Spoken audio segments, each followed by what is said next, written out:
Selamat berjumpa lagi dalam renungan harian MSC Provinsi Indonesia. Dalam Injil hari ini, kita melihat bahwa semua orang terheran-heran karena Yesus mengajar sebagai seorang yang berkuasa. Kekuasaan dan otoritas yang dibicarakan Kristus itu bukan dari dunia ini. Otoritas yang mengganggu mereka yang percaya bahwa barang, kekayaan, kepemilikan adalah segala sesuatu. Mengganggu bagi mereka yang percaya bahwa mereka dapat menuntut dan membenci orang yang lebih miskin atau orang yang sederhana. Namun Yesus tidak memiliki harta benda seperti yang dilihat banyak orang. Dia tidak suka pamer seperti seorang raja. Otoritasnya berasal dari kehidupannya sendiri sesuai ketaatannya kepada kehendak Tuhan.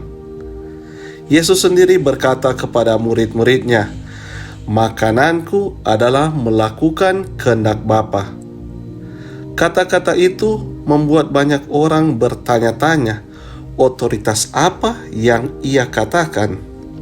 Jika ia mengatakan bahwa otoritasnya berasal dari Bapa, kehendak Allah adalah santapannya sehari-hari, maka tentu hati dan cintanya adalah buah dari komunikasi yang terus-menerus dengan Bapa. Dalam Injil, kita melihat bagaimana setan yang keluar dari manusia pun mengakui bahwa Yesus adalah anak Allah. Engkau adalah yang kudus dari Allah. Otoritas sang guru ini sangat berbeda dengan otoritas dunia ini. Yesus memiliki kekuatan yang terkonsentrasi secara mutlak dalam kasih. Yesus tidak menyembuhkan hanya dengan tanda-tanda, menyembuhkan orang sakit, membangkitkan orang mati. Ia menyembuhkan dengan hati. Ia mengampuni dosa dan membebaskan setiap manusia dari perbudakan dan memulihkan kebebasan dan kedamaian hati. Saudara-saudari yang terkasih, saat kita membiarkan diri dilihat oleh Kristus, kita pun mengizinkannya untuk masuk ke dalam diri kita dan menyembuhkan luka kita. Hidup kita pun berubah. Inilah yang terjadi pada begitu banyak orang yang menjamahnya.